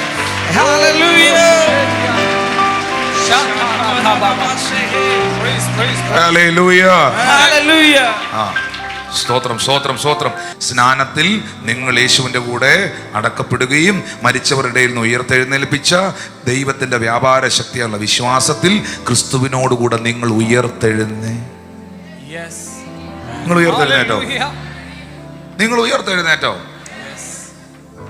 ഇല്ലല്ലോ, അതിനെ ഞാൻ മരിച്ചില്ലല്ലോ. ഇത് നിങ്ങൾ ഉദ്ദേശിക്കുന്ന മരണമല്ല. പാപസംബന്ധമായി നിങ്ങൾ മരിച്ചവരായിരുന്നോ? നിങ്ങളെ വെള്ളത്തിലോട്ട് മുക്കിയില്ലേ? അന്ന് നിങ്ങളുടെ പഴയ മനുഷ്യനെ കുഴിച്ചിട്ടതാ. നിങ്ങളെ വെള്ളത്തിൽ നിന്ന് പൊക്കിയില്ലേ? പുതിയ ഒരാൾ ഇവിടെ ജീവിക്കാൻ എഴുന്നേറ്റ് വന്നതാ. സ്നാനത്തിൽ നിങ്ങൾ അവനോടുകൂടെ മരിച്ചവർ ഇടയിൽ നിന്ന് നിങ്ങൾ ഉയർത്തെഴുന്നേറ്റു. എന്നിട്ട് എന്നാ ചെയ്തേ? അടുത്ത വാക്യം പെട്ടെന്ന് വരണം.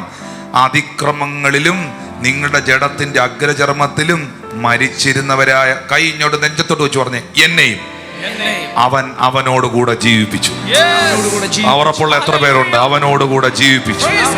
14-ാമത്തെ വാക്യത്തിൽ അതിക്രമങ്ങളൊക്കെയും നമ്മോട് ക്ഷമിച്ച ചട്ടങ്ങളാൽ എനിക്കും നിനക്കും വിരോധവും പ്രതികൂലവുമായി പിശാച് എഴുതി വെച്ച സകല കൈയെഴുത്തും മായിച്ച് ക്രൂശിൽ തറച്ച് നടുവിൽ നിന്ന് നീക്കിക്കളഞ്ഞു. വാഴ്ചകളെയും അധികാരങ്ങളെയും ആയുധവർഗം വെപ്പിച്ച് ക്രൂശിൽ അവരുടെ മേൽ ജയോത്സവം കൊണ്ടാടിയെങ്കിൽ ഇന്ന് പകൽ ഈ കർത്തൃമേശയുടെ മുൻപിൽ യേശുവിന്റെ മരണത്തെ, യേശുവിന്റെ ഉയർപ്പിനെ ഞങ്ങൾ സെലിബ്രേറ്റ് ചെയ്യുകയാണ്. ശബ്ദമുയർത്തി ഹല്ലേലൂയ പറഞ്ഞേ. അവനിലല്ലോ, ഉറക്കെ പറ, യേശുവിലല്ലോ ദൈവത്തിന്റെ സർവസമ്പൂർണതയും ദേഹരൂപമായി വസിക്കുന്നത്. ഞാൻ സേവിക്കുന്ന ദൈവം ഇതെനിക്കൊരു പഠനമൊന്നുമല്ല, ഇതെനിക്ക് കേവലം ആരോ ഓതി തന്നതൊന്നുമല്ല, ഇതെന്റെ അനുഭവമാണ്. യേശു എനിക്കൊരു അനുഭവമാണ്. യേശു എന്റെ വിശ്വാസമാണ്. യേശു എന്റെ പ്രത്യാശയാണ്. യേശു എന്റെ ജീവനാണ്. യേശു എന്റെ സകലവുമാണ്. യേശു എന്റെ സർവവുമാണ്. I believe in him. I believe in him. കേട്ട് തഴമ്പിച്ച വർഷങ്ങളായി അപ്പനപ്പന്മാരായിട്ട് ഇതിങ്ങനെ കേട്ട് തഴമ്പിച്ച നിന്റെ തലയ്ക്കകത്ത് നിന്ന്, ഇതൊരു അറിവായി നിൽക്കുന്ന നിന്റെ തലയ്ക്കകത്ത് നിന്ന് പരിശുദ്ധാത്മാവ് ഇതിനെ ഒരു വെളിപ്പാടാക്കി തിരിക്കട്ടെ. കർത്താവിന് വേണ്ടി അങ്ങോട്ട് സ്റ്റെപ്പ് ചെയ്യണം. പ്രതിസന്ധികൾ മുൻപിൽ വന്നാൽ, വെല്ലുവിളികൾ മുൻപിൽ വന്നാൽ മാനസികമായി ഡൗൺ ആകത്തില്ലെന്ന് ഞാൻ പറയത്തില്ല. പക്ഷെ അതിന്റെ നടുവിൽ എനിക്കൊരു ഉറപ്പ് വേണം, എന്നിൽ ആരാ വസിക്കുന്നത്?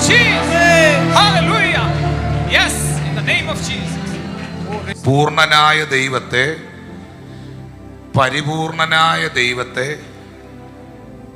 അറിയാനും അനുഭവിക്കാനും കഴിഞ്ഞത് തന്നെ ഭയങ്കര ബ്ലെസ്സിങ് അല്ലേ? അങ്ങനെയാണെങ്കിൽ അവന്റെ ശരീരത്തിനും അവന്റെ രക്തത്തിനും കൂടെ അവകാശികളായി തീരുക എന്ന് പറഞ്ഞാൽ പാടിയല്ലേ പറ്റൂ. ഇത്ര മഹത്വമുള്ള ഈ പദവിയെ, ഈ പുഴുക്കൾ കേൾക്കാൻ പാത്രത ഏതുമില്ല. നിന്റെ കൃപ എത്ര വിചിത്ര കർത്താവേ. മന്നരിൽ മന്നവൻ നീ, മനുകുലത്തിനു രക്ഷാകരൻ നീ. ആ കൈകൾ ഉയർത്തി പറഞ്ഞേ, മന്നരിൽ മന്നവൻ നീ, മനുകുലത്തിനു രക്ഷാകരൻ നീ. മിന്നും പ്രഭാവമുള്ളോ പിതാവിനു സന്നിധൻ നീയല്ലോ. മിന്നും പ്രഭാവമുള്ളോ പിതാവിനു സന്നിധൻ. ആ കൈകൾ ഉയർത്തി വന്ദനമേശുപാരാ, നിനക്കെന്നും വന്ദനമേശുപാരാ,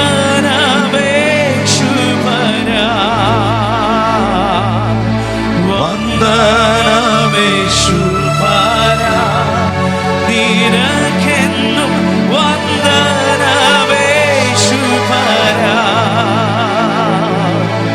വന്ദനം ചെയ്യുന്നു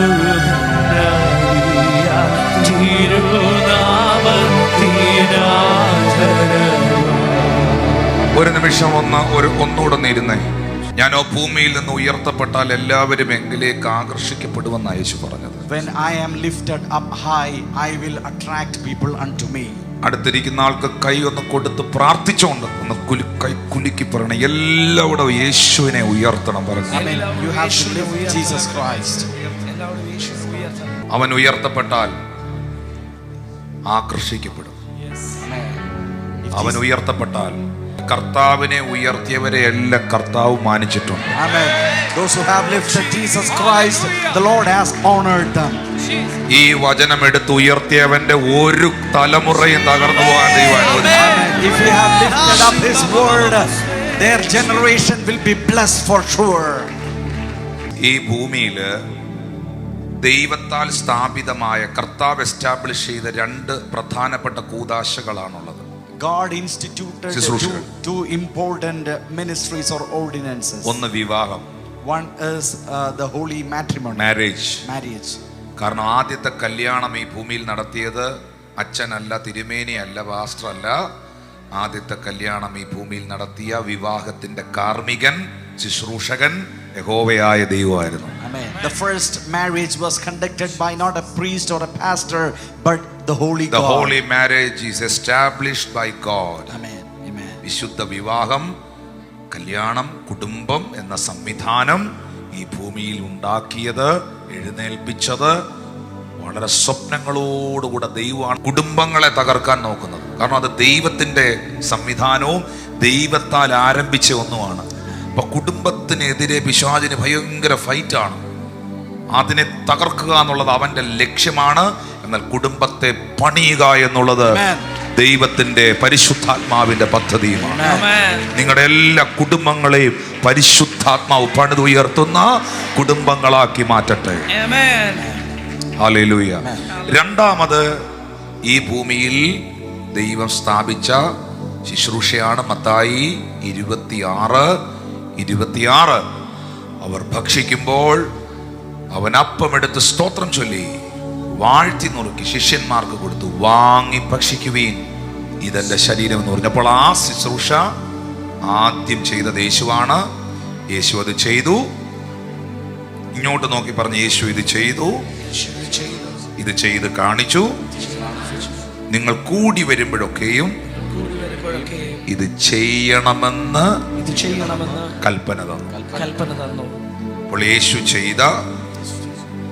ചെയ്ത് കാണിച്ച, നിങ്ങൾ കൂടി വരുമ്പോഴൊക്കെയും നിങ്ങൾ ഇത് ചെയ്യണമെന്ന് പറഞ്ഞ ഒരു വലിയ ശുശ്രൂഷയുടെ മുൻപിലാണ് നിങ്ങൾ ഇപ്പോൾ ഇരിക്കുന്നത്.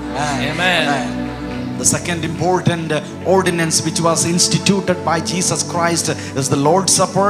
He himself did it and he showed how to do it and asked us to do it. യോഹന്നാൻ സുവിശേഷത്തിൽ യേശു ഒരു ആത്മീക മർമ്മം അതിന്റെ 6-ാം അധ്യായത്തിൽ പറഞ്ഞു, നിങ്ങളുടെ പിതാക്കന്മാർ മരുഭൂമിയിൽ മന്ന ഭക്ഷിച്ചിട്ട് മരിച്ചല്ലോ. സ്വർഗത്തിൽ നിന്ന് ഇറങ്ങി വന്ന അപ്പം ഞാനാകുന്നു, ജീവന്റെ അപ്പം ഞാനാകുന്നു. എന്നെ തിന്നുന്നവൻ എന്മൂലം ജീവിക്കും, ഒടുക്കത്തെ നാളിൽ ഞാൻ അവനെ ഉയർത്തെഴുന്നേൽപ്പിക്കും. ഒന്ന് ഓർത്തു നോക്കിയേ, ഈ കർത്താവിന്റെ ശരീരത്തോടും കർത്താവിന്റെ രക്തത്തോടും പാർട്ടേക്കർ ആകുന്ന ഒരാൾക്ക് സ്വർഗത്തിലെ ദൈവം വെച്ചിരിക്കുന്ന പ്രിവിലേജ്. നിങ്ങൾ എന്നോട് ചോദിച്ചാൽ, ഇതെന്റെ വിശ്വാസമാണ്, എൻ്റെ വിശ്വാസത്തെ നിങ്ങൾ ചോദ്യം ചെയ്യരുത്, ഇതെന്റെ വിശ്വാസമാണ്. ഞാൻ കർത്താവിൻ്റെ ശുശ്രൂഷകളിൽ ഏറ്റവും ബഹുമാനത്തോടെ കാണുന്ന ശുശ്രൂഷ ഈ തിരുമേശയുടെ ശുശ്രൂഷയാണ്. എല്ലാത്തിനും ബഹുമാനമുണ്ട്, പക്ഷെ ഏറ്റവും പവിത്രമായി, ഏറ്റവും ആദരവോടെ, ഏറ്റവും ബഹുമാനത്തോടെ ഞാൻ കാണുന്ന ശുശ്രൂഷ ഇതാണ്. രണ്ടാമതായിട്ട്, ഈ ഭൂമിയില് നടക്കുന്ന എല്ലാ ശുശ്രൂഷയെക്കായാലും, ഭൂതം പുറത്താകുന്ന, രോഗി സൗഖ്യമാകുന്ന, ഇനി പോട്ടെ മരിച്ച ഒരാള് ഉയർത്തെഴുന്നേൽക്കുന്ന ശുശ്രൂഷയെക്കായാലും ഏറ്റവും മഹത്വരമേറിയ, ഏറ്റവും ശക്തമേറിയ ഒരു വെളിപ്പാടും ദൈവം നൽകിയ ഒരു ശുശ്രൂഷയുമാണ് തിരുമേശയുടെ ശുശ്രൂഷ. അതുകൊണ്ടാണ് നമ്മുടെ എല്ലാ ചർച്ചുകളിലും നമ്മൾ ഈ ശുശ്രൂഷയ്ക്ക് വേണ്ടി ഒരു ഞായറാഴ്ച തന്നെ മാറ്റി വയ്ക്കുന്നത്. ഇങ്ങനൊരു ശുശ്രൂഷ ഇവിടെ നടക്കാൻ, ഈ അപ്പം ഇവിടെ മുറിക്കപ്പെടാൻ, ഈ മുന്തിരിച്ചാറ് ഇവിടെ വാഴ്ത്തപ്പെടാൻ അതിന് കാരണമായത് എൻ്റെ യേശുവിൻ്റെ ജീവനാണ്.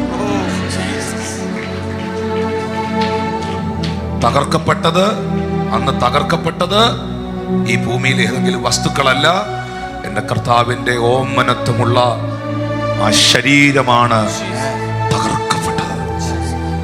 രക്തധമനികൾ പൊട്ടി, ഞരമ്പുകൾ പൊട്ടി, ശരീരം ഉഴവുചാല് പോലെ കീറി, കണ്ടാൽ ആളല്ല എന്ന് തോന്നുമാറ് വിരൂപനായി, അന്ധന്റെ കണ്ണ് തുറന്ന, ചെകിടന്റെ ചെവി കേൾപ്പിച്ച, ഊമരെ സംസാരിപ്പിച്ച, മരിച്ചവരെ ഉയർപ്പിച്ച, കുഷ്ഠരോഗികളെ ശുദ്ധമാക്കിയ ദൈവത്തിന്റെ ഏകജാതനായ പുത്രൻ. യേശു പറഞ്ഞു, പിതാവിന്റെ മടിയിലിരിക്കുന്ന ഏകജാതനായ പുത്രൻ ദൈവത്തെ ഈ ഭൂമിയിൽ വെളിപ്പെടുത്തിയിരിക്കുന്നു.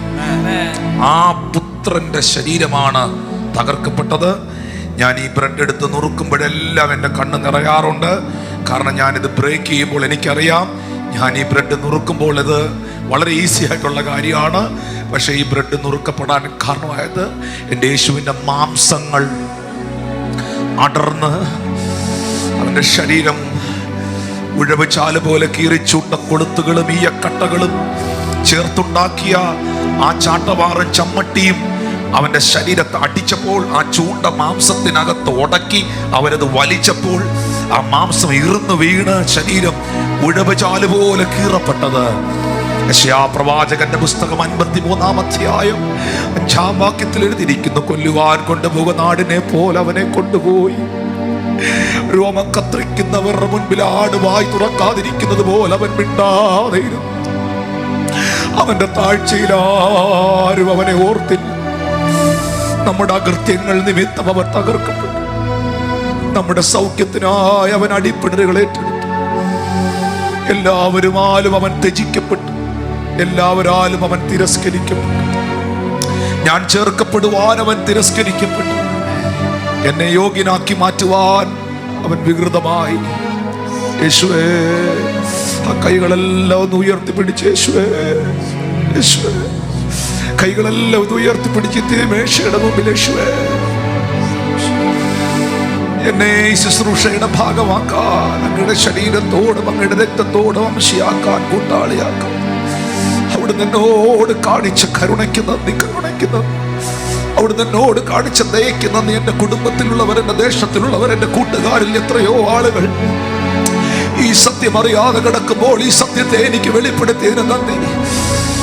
ഈ അപ്പത്തിലേക്കും പാനപാത്രത്തിലേക്കും കരങ്ങൾ നീട്ടാൻ ഒരു യോഗ്യതയില്ലാത്ത എന്നെ യോഗ്യനാക്കിയതിന് നന്ദി. അർഹതകളില്ലാത്ത സ്ഥാനത്ത് അർഹയാക്കിയതിന് നന്ദി. യോഗ്യതയില്ലാത്ത സ്ഥാനത്തിന് യോഗ്യത നൽകിയതിന് നന്ദി. കരുണയുള്ള കർത്താവേ, നന്ദി, നന്ദി. പ്രിയപ്പെട്ടവരെ, അപ്പോസ്തലനായ പൗലോസ് ശ്ലീഹ പറയുന്നു, ഞാൻ കർത്താവിൽ നിന്ന് പ്രാപിക്കുകയും നിങ്ങൾക്ക് ഏൽപ്പിച്ചു തരികയും ചെയ്യുന്ന എന്തെന്നാൽ, കർത്താവായ യേശുവിനെ കാണിച്ചു കൊടുത്ത രാത്രിയിൽ അവൻ അപ്പം എടുത്ത് സ്തോത്രം ചൊല്ലി, ഇത് വാങ്ങി ഭക്ഷിക്കുവിൻ, ഇതെന്റെ ശരീരമെന്ന് അരുളി ചെയ്തു. നിങ്ങൾക്കറിയാമോ, നിങ്ങൾ ഇതുകൂടെ ഒന്ന് ശ്രദ്ധിച്ചോണേ, ഇവിടെ ഇരിക്കുന്ന മുഴുവൻ ആളുകളെ യേശു സ്നേഹിക്കുന്നു. മൊത്തം ആളുകൾ, ആണ്ട ഈ ഫ്രണ്ടിലിരിക്കുന്ന, അവിടെ ഇരിക്കുന്ന കൊച്ചു കുഞ്ഞു മുതൽ ആ പുറകിലും അതിന് ഈ റോഡിലൂടെ ഒക്കെ നടന്നു പോകുന്നവരെ എല്ലാം കർത്താവ് സ്നേഹിക്കുന്നു. ഇല്ലേ? സ്നേഹിക്കുന്നുണ്ട്, ഉറപ്പായിട്ട് സ്നേഹിക്കുന്നുണ്ട്. ഇവിടെ ഇരിക്കുന്നവരെ കർത്താവ് സ്നേഹിക്കുന്നുണ്ട്.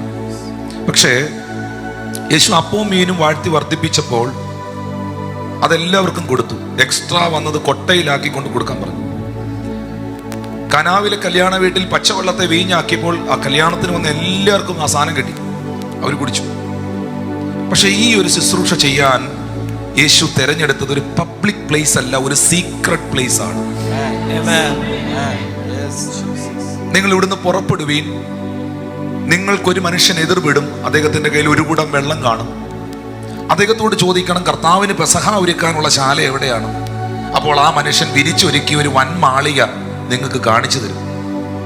അപ്പോൾ ആ വൻമാളികയിലാണ് ഈ 12 ശിഷ്യന്മാരുമായിട്ട്, ആ സീക്രട്ട് പ്ലേസിലാണ്, ഈ സീക്രട്ട് പ്ലേസിൽ നിന്നൊരു രഹസ്യം വെളിപ്പെടുത്തുന്നിടത്ത് ആ രഹസ്യത്തിനകത്ത് വലിയൊരു മർമ്മം കാണും.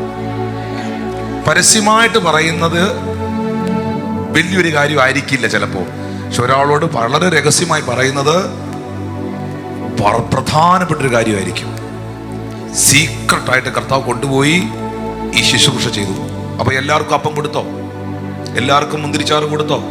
വഴിയിൽ പോയ എല്ലാവർക്കും കൊടുത്തോ? അധികം വന്നതെല്ലാം റോഡേ പോകുന്നവർക്ക് കൊടുക്കാൻ പറഞ്ഞോ? ഇല്ല. അതിനകത്ത് ഒരുത്തനിൽ സാത്താനുണ്ടായിരുന്നു. ആരല്ല? ഈ 12 എണ്ണത്തിൽ യൂദ. അവൻ എഴുന്നേറ്റ് പോയോ? അവൻ അവിടുന്ന് എഴുന്നേറ്റ് പോയി, അവനോട് ഇരിക്കാൻ പറ്റിയില്ല. അപ്പോൾ ഈ തിരുമേശ ഇന്നിവിടെ ശുശ്രൂഷിക്കുമ്പം നിങ്ങളെ എല്ലാവർക്കും കർത്താവിന് സ്നേഹമാണെങ്കിലും ഇതെടുക്കാൻ ഒരു വ്യവസ്ഥയുണ്ട്. ഇതെടുക്കാൻ ഒരു വ്യവസ്ഥയുണ്ട്. ആ വ്യവസ്ഥ, അതിന് ദൈവം വെച്ചിരിക്കുന്ന ഒറ്റ മാനദണ്ഡം മാനസാന്തരപ്പെടുക, യേശുവിനെ രക്ഷിതാവായി സ്വീകരിക്കുക, ക്രിസ്തുവിന്റെ മരണത്തിലും പുനരുത്ഥാനത്തിലും ഏകീഭവിക്കുന്ന ക്രിസ്തുവിനോടുകൂടെ ചേരുന്ന വിശ്വാസ സ്നാനം കൈക്കൊള്ളുക. മുതിർന്ന സ്നാനം എന്ന് പറയുന്നതിനപ്പുറമായി വിശ്വസിച്ച് സ്നാനമേൽക്കുക. സ്നാനപ്പെട്ടവരെന്ന് കൈ ഉയർത്തിയേ. ഓക്കെ, ഇതിനകത്ത് ആരെങ്കിലും സ്നാനപ്പെടാത്തവരുണ്ടെങ്കിൽ നിങ്ങൾ കർത്താവിന്റെ കൽപ്പന അനുസരിക്കണം, വിശ്വസിച്ച് കർത്താവിനെ സ്വീകരിക്കണം. ഇതിനകത്ത് കുറവുകളില്ലാത്ത ആരും ഇരിപ്പില്ല. പക്ഷെ ലംഘനം മറച്ചു വെക്കുന്നവന് ശുഭം വരില്ല, ഏറ്റു പറഞ്ഞ് ഉപേക്ഷിക്കുന്നവന് കരുണ ലഭിക്കും. നിങ്ങളുടെ ജീവിതത്തിൽ എന്തെങ്കിലും കുറവുകളോ കാര്യങ്ങളൊക്കെ ഉണ്ടെങ്കിൽ ഈ അപ്പത്തിലേക്കും മുന്തിരിച്ചാറിലേക്കും കൈ വെക്കുന്നതിന് മുമ്പ് നിങ്ങളത് ഏറ്റു പറയണം. കാരണം അയോഗ്യമായ അപ്പം തിന്നുകയോ പാനപാത്രത്തിൽ നിന്ന് കുടിക്കുകയോ ചെയ്യുന്നവൻ തനിക്ക് താൻ ശിക്ഷാവിധി തിന്നുകയും കുടിക്കുകയും ചെയ്യും. അങ്ങനെ നിങ്ങൾ ചിലർ രോഗികളാകുന്നു, ചിലർ നിദ്ര കൊള്ളുന്നു എന്ന് പൗലോസ് പറയുന്നു. ഇനി എൻ്റെ മറുഭാഗം ഞാൻ പറയാം. ഈ കർത്താവിൻ്റെ മേശ അയോഗ്യമായി എടുക്കുന്നവൻ രോഗിയാകുമ്പോൾ, മരണത്തിലേക്ക് വരെ അവൻ തള്ള നീക്കപ്പെടുമ്പോൾ, ഇത് പ്രാർത്ഥനയോടെ, വിശുദ്ധിയോടെ, യോഗ്യതയോടെ ദൈവം വെച്ചിരിക്കുന്ന, നമുക്ക് സ്വയമായിട്ട് യോഗ്യരാകാൻ പറ്റുകയില്ല, നമ്മളെ യോഗ്യനാക്കിയത് ദൈവമാണ്. ആ വ്യവസ്ഥയോടുകൂടി തിരുമേശ എടുക്കുന്നവർ സൗഖ്യം പ്രാപിക്കും, ഉറപ്പാണ്. ഞാൻ ഒത്തിരി സാക്ഷ്യങ്ങൾ കേട്ടിട്ടുണ്ട്. കാരണം ശരീരത്തെയും ആത്മാവിനെയും ഒരുപോലെ തൊടുന്ന ഒരു ശുശ്രൂഷ ഇത് മാത്രമേ ഉള്ളൂ. ഇതൊരു ഭാഗത്ത് ഭക്ഷണമാണോ? യേശു പറഞ്ഞു, എൻ്റെ മാംസം സാക്ഷാൽ ഭക്ഷണവും എൻ്റെ രക്തം സാക്ഷാൽ പാനീയമാകുന്നു. ഒരു ഭാഗത്ത് ഇത് ഫുഡാണ്, ഇത് രണ്ടും ഭക്ഷണമാണ്. ഇത് ഡൈജസ്റ്റ് ആവും വയറ്റിലോട്ട് പോകുമ്പോൾ. ആവോ? ഉറപ്പായിട്ടും ആയിരിക്കും. എന്നാൽ മറുഭാഗത്ത്, ഇൻ അതർ സൈഡ്, ഇത് കർത്താവിൻ്റെ ശരീരവും കർത്താവിൻ്റെ പരിശുദ്ധ രക്തത്തിനും നിഴലാണ്. നമ്മുടെ വിശ്വാസവും നമ്മുടെ കർത്താവ് നമ്മളോട് പറഞ്ഞതും അങ്ങനെ തന്നെയാണ്. ഹല്ലേലൂയ. അങ്ങനെയാണെങ്കിൽ നിങ്ങളൊരു ബിരിയാണി കഴിച്ചാൽ, നിങ്ങളൊരു ഊണ് കഴിച്ചാൽ, നിങ്ങളൊരു ചപ്പാത്തി കഴിച്ചാൽ അത് നിങ്ങളുടെ ശരീരത്തിന് മാത്രമേ എഫക്റ്റ് ചെയ്യത്തുള്ളൂ. ഉറപ്പല്ലേ? നിങ്ങളുടെ ആത്മാവിന് എന്തെങ്കിലും കിട്ടുമോ? കിട്ടത്തില്ല. എന്നാൽ നിങ്ങളൊരു പാട്ട് പാടിയാൽ, നിങ്ങളൊന്ന് പ്രാർത്ഥിച്ചാൽ, നിങ്ങൾ അന്യഭാഷ പറഞ്ഞാൽ നിങ്ങളുടെ ശരീരത്തിന് എന്തെങ്കിലും കിട്ടുമോ? കിട്ടുമായിരിക്കാം. പക്ഷേ കൂടുതലും കിട്ടുന്ന ആർക്കാ? നിങ്ങളുടെ ആത്മാവിനാണ്. എന്നാൽ ഇത് ഒരു ഭാഗത്ത് ഭക്ഷണവും മറുഭാഗത്ത് ഇതൊരു ആത്മീയ ഭോജനവും ഒരു സ്പിരിച്വൽ മിസ്റ്ററിയും ആയതുകൊണ്ട് ഇതിന്റെ പ്രത്യേകത, ഇത് ശരീരത്തെയും ആത്മാവിനെയും ഒരുപോലെ തൊടും. മനസ്സിലായോ? പിടികിട്ടിയോ? ഈ ശുശ്രൂഷയിൽ പങ്കെടുക്കുന്നവരുടെ ശ്രദ്ധയ്ക്ക്, ഇത് ശരീരത്തിനെയും ആത്മാവിനെയും ഒരുപോലെ തൊടും. അതാ പൗലോസ് പറഞ്ഞു, നിങ്ങളിൽ ചിലർ രോഗികൾ, വ്യവസ്ഥയില്ലാതെ ഇതെടുത്ത് നിങ്ങളിൽ ചിലർ രോഗിയാകുന്നത് ആത്മാവിലാണോ ശരീരത്തിലാണോ? രോഗിയാകുന്ന എവിടാ? ശരീരത്തില, അല്ലേ? അപ്പോൾ ഇത് എടുക്കുന്നവൻ, അയോഗ്യമായി എടുക്കുന്നവൻ രോഗിയാകുന്നത് ശരീരത്തില. Are you with me? അപ്പോൾ ഇത് വ്യവസ്ഥയോട് എടുക്കുന്നവൻ സൗഖ്യമാകാൻ പോകുന്ന ശരീരത്തില. മറുഭാഗത്ത് ഇത് ജീവന്റെ അപ്പമായതിനാൽ, ഇത് കർത്താവിന്റെ ശരീരത്തിനും രക്തത്തിനും നിഴലായതിനാൽ, ഇതെന്റെ ആത്മാവിനും സംരക്ഷണവും എൻ്റെ ആത്മാവിനും ബലവും ഇത് നൽകും. അപ്പൊ എൻ്റെ ആത്മാവിനെയും എൻ്റെ ശരീരത്തെയും ഒരുപോലെ സ്പർശിക്കുന്ന ഇതുപോലൊരു ശുശ്രൂഷ വേറെയില്ല. ഇതുപോലൊരു ശുശ്രൂഷ വേറെയില്ല. അതുകൊണ്ടാണ് പൗലോസ് അപ്പോസ്തലൻ ഈ കപ്പിനെ നോക്കിയിട്ട് പറഞ്ഞത്, നാം അനുഗ്രഹിക്കുന്ന അനുഗ്രഹപാത്രം, ദ കപ്പ് ഓഫ് ബ്ലെസ്സിങ്. ഇത് നിങ്ങളുടെ ബ്ലെസ്സിങ് ആണ്. പറഞ്ഞ, ഇതെന്റെ ബ്ലെസ്സിങ് ആണ്, ഇതെന്റെ അനുഗ്രഹം.